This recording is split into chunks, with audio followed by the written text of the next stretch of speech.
আসসালামু আলাইকুম। সংবাদে আপনাদের সবাইকে স্বাগতম জানাচ্ছি আমি নুসরাত। শুরুতেই সংবাদ শিরোনাম। স্বাগতম আজকের বাংলা নিউজে। শুরুতে দেখবেন সংবাদ শিরোনাম, এরপরে দেখবেন সম্পূর্ণরূপে বিস্তারিত।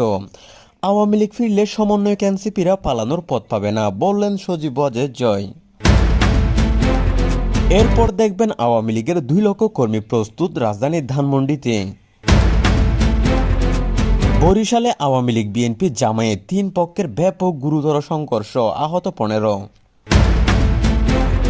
এরপর দেখবেন আওয়ামী লীগ ছাড়া অন্য কোনো দল বাংলাদেশে 2 বছরের বেশি টিকে থাকতে পারবে না, বললেন সোহেল তাজ। জামাত কোনোদিন রাষ্ট্রীয় ক্ষমতায় আসতে পারবে না, কারণ তারা রাজাকার, বললেন রুহুল কবির রিজভী। এরপর দেখবেন হবিগঞ্জে এক চাঁদাবাজকে গণপিটুনি দিয়ে হত্যা করল এলাকাবাসী। এবং সর্বশেষ দেখবেন 48 ঘন্টার মধ্যে দেশে ঢুকবে শেখ হাসিনা। এতক্ষণ শুনলেন সংবাদ শিরোনাম, এবারে দেখবেন সম্পূর্ণরূপে বিস্তারিত। আওয়ামী লীগ ছাড়া অন্য কোনো দল বাংলাদেশে 2 বছরের বেশি টিকে থাকতে পারবে না, বললেন সোহেল তাজ। আওয়ামী লীগ নিষিদ্ধ হয়েছে তো কি হয়েছে, তার একদিন ফিরবে। তাজউদ্দিন আহমেদের জ্যেষ্ঠ পুত্র, সাবেক স্বরাষ্ট্র প্রতিমন্ত্রী, মুক্তিযুদ্ধে চেতনার একজন সোচ্চার কণ্ঠস্বর এবং বর্তমান স্বতন্ত্রভাবে রাজনীতি করার সোহেল তাজ আজ ঢাকায় একটি বড় জনসভায় অত্যন্ত আবেগঘন, দৃঢ় এবং কঠোর ভাষায় বলেছেন, আওয়ামী লীগ ছাড়া অন্য কোনো দল বাংলাদেশে 2 বছরের বেশি টিকে থাকতে পারবে না। আওয়ামী লীগ শুধু একটা রাজনৈতিক দল নয়, এটা বাংলাদেশের স্বাধীনতার ভিত্তি, মুক্তিযুদ্ধের চেতনা, বঙ্গবন্ধু শেখ মুজিবুর রহমানের স্বপ্ন এবং দেশের অস্তিত্বের অবিচ্ছেদ্য অংশ। যে দেশের স্বাধীনতা আওয়ামী লীগের নেতৃত্বে লাখ লাখ শহীদের রক্তের বিনিময়ে অর্জিত হয়েছে, সেই দেশের রাজনীতি, সংবিধান, গণতন্ত্র এবং জাতীয় ঐক্য আওয়ামী লীগ ছাড়া টিকে থাকতে পারবে না, এটা অসম্ভব। তিনি আরও বলেন, আওয়ামী লীগ নিষিদ্ধ হয়েছে তো কি হয়েছে, তার একদিন ফিরবে, কারণ এই দল জনগণের হৃদয়ে রয়ে গেছে এখনও। জনগণের শক্তিতে এই দল চিরকাল টিকে থাকবে। নিষেধাজ্ঞা দিয়ে দমন পীড়ন করে, মামলা হামলা করে আওয়ামী লীগকে শেষ করা যায় না। 1975-এর বঙ্গবন্ধুকে হত্যা করে যারা ভেবেছিল আওয়ামী লীগ শেষ হয়ে যাবে, তারা ভুল করেছিল। আজ যারা নিষিদ্ধ করে রেখেছে তারাও ভুল করছে। আওয়ামী লীগ জনগণের সঙ্গে আছে, জনগণের মধ্যে আছে। এটা কোনো দল নয়, এটা একটা চেতনা, আর চেতনাকে নিষিদ্ধ করা যায় না। সোহেল তাজ সতর্ক করে বলেন, যারা আওয়ামী লীগকে নিষিদ্ধ করে রেখেছে তারা দেশকে গণতান্ত্রিক ভারসাম্য নষ্ট করেছে। আওয়ামী লীগ বাদ দিলে দেশের পরিচয় অসম্পূর্ণ হয়ে পড়ে। যারা মনে করে আওয়ামী লীগ ছাড়া দেশ চলবে, তারা ভুল করেছে। 2 বছরের বেশিও কেউ টিকে থাকতে পারবে না।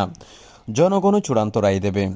আওয়ামী লীগ ফিরে আসবে, এটা সময়ের ব্যাপার। এই বক্তব্য দেশের রাজনৈতিক অঙ্গনে, মুক্তিযুদ্ধের সংগঠনগুলোর মধ্যে এবং সামাজিক যোগাযোগ মাধ্যমে অভূতপূর্ব আলোড়ন সৃষ্টি করেছে। আওয়ামী লীগ নেতাকর্মী ও সমর্থকরা এতে ব্যাপক উৎসাহিত হয়ে এবং বলেছেন যে সোহেল তাজ সত্যিকারের দেশপ্রেমের কথা বলেছেন। সামাজিক যোগাযোগ মাধ্যমে এই মন্তব্য দ্রুত ভাইরাল হয়েছে এবং হ্যাশট্যাগে চালু হয়েছে। অনেকে হ্যাশট্যাগ ইউজ করছেন যে আওয়ামী লীগ ফিরবে, হ্যাশট্যাগ সোহেল তাজের সত্য কথা এবং 2 বছরের বেশি সরকার টিকে থাকবে না। হাজার হাজার মানুষ এই বক্তব্য শেয়ার করেছেন এবং আওয়ামী লীগের প্রত্যাবর্তনের দাবি জানাচ্ছেন। অন্যদিকে অন্তর্বর্তী সরকারের সমর্থক এবং বিএনপির কিছু অংশ এই মন্তব্যকে রাজনৈতিক প্রতিহিংসামূলক এবং অযৌক্তিক বলে তীব্র সমালোচনা করেছেন। তারা বলেছেন যে আওয়ামী লীগের নিষেধাজ্ঞা রাষ্ট্রীয় স্বার্থে করা হয়েছে এবং এটাকে ফিরিয়ে আনার কোনো প্রশ্ন উঠে না। কিছু বিশ্লেষক মনে করছেন যে সোহেল তাজের এই বক্তব্য আওয়ামী লীগের পুনরুদ্ধানের আন্দোলনকে নতুন করে জাগিয়ে তুলতে পারে। এই বর্তমান সরকারের বিরুদ্ধে বড় ধরনের রাজনৈতিক চাপ তৈরি করতে পারে। সোহেল তাজের এই সাহসী, আবেগঘন এবং দৃঢ় বক্তব্য নির্বাচন পরবর্তী রাজনৈতিক সংকট আরও গভীর করে তুলেছে। অনেকে মনে করছেন যে এই ধরনের বক্তব্য গণতন্ত্রের মূল্যবোধ পুনরুদ্ধারের আন্দোলনকে নতুন করে জাগিয়ে তুলবে।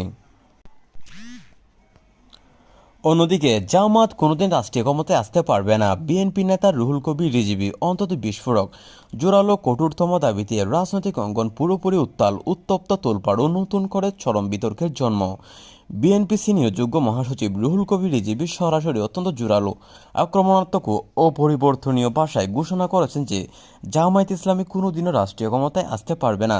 তাদের ইতিহাস, মতাদর্শ, নারীর অধিকার বিরোধী অবস্থান, রাজাকার সমর্থক অভিযোগ, মুক্তিযুদ্ধের চেতনা বিরোধী কার্যকলাপ এবং জনগণের মধ্যে ব্যাপক অগ্রহণযোগ্যতার কারণে এটি সম্পূর্ণ অসম্ভব ও অকল্পনীয়। এই বিস্ফোরণ দাবি রাজনৈতিক মহলে পুরোপুরি উত্তপ্ত তোলপাড় ও চরম আলোড়ন সৃষ্টি করেছে। রুহুল কবির রিজভীর বক্তব্যে জামায়াতকে নারীর অধিকার ক্ষুণ্ণকারী, রাজাকার, সমর্থক, ধর্মীয় চরমপন্থী, রাজনৈতিকভাবে ছন্নবিচ্ছিন্ন দল হিসেবে চিহ্নিত করা হয়েছে। বিশেষ করে জামায়াত আমিরের সাম্প্রতিক সাক্ষাৎকারে নারীদের রাষ্ট্রপ্রধান হওয়ার অযোগ্যতা উল্লেখ প্রেক্ষিতে এতে বিএনপি জামায়াতের পুরনো জোটের অবিশ্বাসাংশ বর্তমান রাজনৈতিক সম্পর্ক ও ভবিষ্যৎ জোটের সম্ভাবনা নিয়ে গভীর প্রশ্ন ও সন্দেহ উঠেছে। জামায়াতের পক্ষ থেকে তাৎক্ষণিক তীব্র প্রতিবাদ, কঠোর খণ্ডন, পাল্টা অভিযোগ, মিথ্যা প্রচারণার অভিযোগ ও আইনি পদক্ষেপের হুমকি এসেছে। এই বক্তব্য নির্বাচনী প্রচারণা, রাজনৈতিক জোট গঠন, নারীর অধিকার, মুক্তিযুদ্ধের চেতনা, ধর্মনিরপেক্ষতা, দেশের ভবিষ্যৎ রাজনৈতিক দৃশ্যপট নিয়ে নতুন করে বিশাল বিতর্ক, উত্তেজনা, মেরুকরণ, সংঘাত সৃষ্টি করেছে।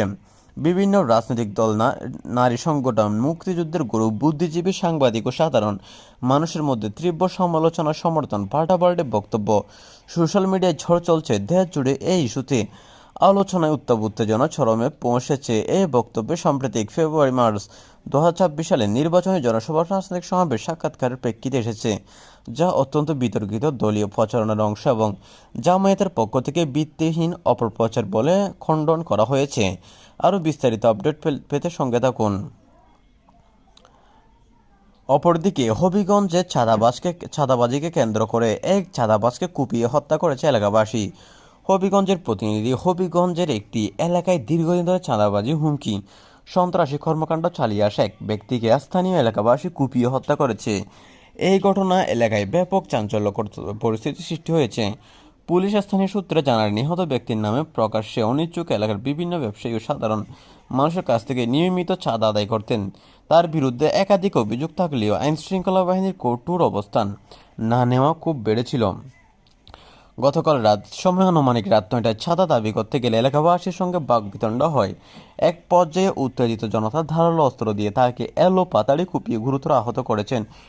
পরে স্থানীয়রা তাকে হবিগঞ্জ সদর হাসপাতালে নিলে কর্তব্যরত চিকিৎসক মৃত ঘোষণা করেন। এলাকাবাসী জানান, এই ব্যক্তির কারণে আমরা দীর্ঘদিন ধরে অতিষ্ঠ ছিলাম। ব্যবসা বাণিজ্য, দোকানপাট সবকিছুতে তার হস্তক্ষেপ ছিল। পুলিশের অভিযোগ করে কোনো লাভ হয়নি। শেষ পর্যন্ত ধৈর্যের সীমা ছাড়িয়ে যাওয়ার এমন ঘটনা ঘটেছে। হবিগঞ্জ সদর থানার ওসি জানান, ঘটনাস্থল পরিদর্শন করা হয়েছে, লাশ উদ্ধার করে ময়নাতদন্তের হাসপাতালের মর্গে পাঠানো হয়েছে। এই ঘটনায় এখনো কোনো মামলা হয়নি, তবে হত্যাকাণ্ডের সঙ্গে জড়িতদের শনাক্ত করে গ্রেপ্তারের চেষ্টা চলছে। এ ধরনের ঘটনায় এলাকায় শৃঙ্খলা পরিস্থিতি অবনতি ঘটাতে পারে বলে আশঙ্কা করা হচ্ছে। স্থানীয়রা দাবি করছেন, চাঁদাবাজি ও সন্ত্রাসীদের বিরুদ্ধে কঠোর ব্যবস্থা নেওয়া না হলে এমন ঘটনা পুনরাবৃত্তি হতে পারে, যা বারবার পুরো দেশকে অস্থিতিশীল করে তুলবে। এতে শুধু বাংলাদেশ নয়, আশেপাশে অনেক সমস্যা হবে বলে জানা যাচ্ছেন। এই ছিল আজকের নিউজ। আজকের নিউজটি ভালো লাগলে চ্যানেলটি সাবস্ক্রাইব করে দিবেন। ধন্যবাদ।